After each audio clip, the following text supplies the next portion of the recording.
এই জুলাই আন্দোলন আমাদেরকে বিপ্লবী হতে শিখিয়েছে, আমাদের অধিকার দাবির একটা পথ দেখিয়েছে। এটা আমাদের অগ্রসর করে নিয়ে যেতে হবে। আজকে আমি আপনাদের এখানে জুলাই অভিজ্ঞতার গল্প শোনাতে এসেছি। আমি উত্তরা থেকে আন্দোলন করেছিলাম। এই ডকুমেন্টারিতে একটা মা বলছে যে সে সম্মানটা চায় নাই, সে তার ছেলেকে চেয়েছিল। আজকে আমরা প্রকৃত যোদ্ধা না, এখানে কেউ উপস্থিত আমরা প্রকৃত যোদ্ধা না। আমাদের প্রকৃত যোদ্ধা হচ্ছে আহত এবং নিহতরা, শহীদ আবু সায়েদ, শহীদ মুগ্ধ, ওরা আমাদের প্রকৃত যোদ্ধা। আমরা দায়িত্বশীল অবস্থায় আছি, আমাদের কাঁধে অনেক দায়িত্ব। এই শহীদদের একটা স্বপ্ন পূরণ, যে দেশটা চেয়েছিল সেটা দেওয়া। আমাদের জন্য অনেক লজ্জার বিষয় যে স্বাধীনতার পরেও আমাদের এরকম একটা গণ অভ্যুত্থান গিয়েছে। আমাদের সিস্টেমটা কেমনভাবে ভঙ্গুর করে দিয়েছে যে আমরা এখনো দাঁড়াতে পারিনি। আমাদের জন্য এটাও অনেক লজ্জার বিষয়, এত যোদ্ধা এখনো কোনো সঠিক তালিকা এখনো হয়নি। আহতদের এখনো মিনতি করতে হয় দরজায় দরজায় চিকিৎসার জন্য। এটা আমাদের যোদ্ধাদের জন্য অনেক অনেক বড় লজ্জার বিষয়। আমি আজকে এখানে উপস্থিত থাকতে পেরে এই ডকুমেন্টারি দেখে আমি খুবই ইমোশনাল হয়ে গিয়েছি। এই যোদ্ধাদের আমরা যদি এই দেশটা কোনোভাবে অর্থবহ সংস্কার না করে ওদের স্বপ্নের দেশ না দেই, আমাদের উপর একটা অভিশাপ যাবে। স্বাধীনতার পরেও আমরা কোনো দেশের সংস্কার ঠিকমতো করতে পারিনি দেখে হয়তো আমাদের গণ অভ্যুত্থানটা হয়েছে। এই 17 বছরের যে অত্যাচার নিপীড়ন করেছে স্বৈরাচার, এটার দায়ভার শুধু সরকারের না, আমাদের সকলের। আমরা যারা চুপ ছিলাম, আমরা 17 বছর চুপ ছিলাম, কিন্তু আমরা আর চুপ থাকবো না।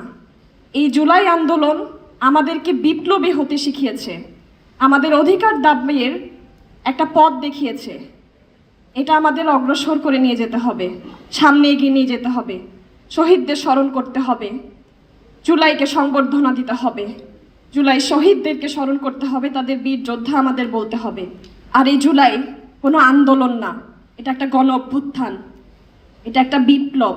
আন্দোলন বললে আমাদের যোদ্ধাদের জন্য অনেক খারাপ লাগে, আপনারা এটা আন্দোলন বলবেন না। একটা মুভমেন্ট, একটা রেভলিউশনের মধ্যে অনেক বড় পার্থক্য আছে। আমরা গণ অভ্যুত্থান করে একটা স্বৈরাচারী সরকারকে অবসান ঘটিয়েছি, আমাদের দেশকে স্বৈরাচার মুক্ত করেছি। পরবর্তীতে নির্বাচনে যে সরকার আসবে, সে সরকার যাতে কোনোদিন স্বৈরাচারী না হয়ে উঠতে পারে, এই গণ অভ্যুত্থান, এই জুলাই আগস্ট যাতে আর কোনোভাবে না হয়, এটার দায়িত্ব শুধু আমাদের না, আমাদের সকলের, এখানে উপস্থিত সকলের, এই দেশবাসীদের। আমাদের এটা ভুলে গেলে চলবে না। আমরা ভুলে যাচ্ছি, 1 বছরে আমরা অনেক কিছু ভুলে গিয়েছি।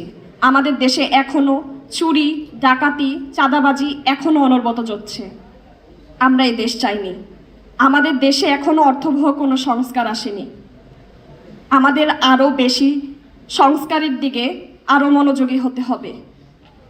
আমি ক্ষমা চেয়ে নিচ্ছি, এখানে একজন সেনাবাহিনীর অনেক বড় একজন মানুষ, তিনি বলেছেন যে উনি আমাদের উপরে গুলি চালায়নি।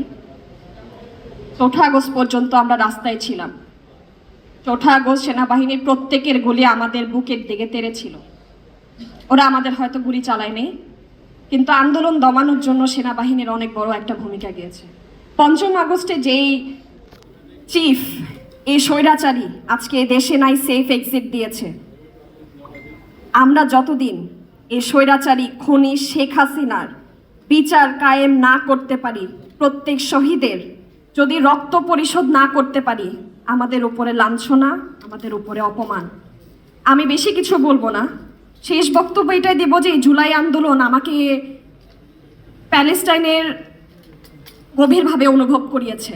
আমরা তার 1%ও আসলে অনুভব করিনি। প্যালেস্টাইনে যা হচ্ছে, আমি আজকে এই ইস্যুটা এ কারণে বলছি, কারণ আমাদের জুলাইয়ে শুধু আমি না, আমরা সবাই প্যালেস্টাইনের ভুক্তভোগীকে একদম গভীরভাবে অনুভব করেছি। ওআইসি, ইউএন, ইউনিসেফের মতো এরকম শান্তি সংস্থা যে কোনো কিছু এখনো করতে পারছে না, আমরাও যে এখনো চুপ আছি, আমরাও যে এখনো কিছু করতে পারছি না, এটাও আমাদের জন্য লজ্জার বিষয়।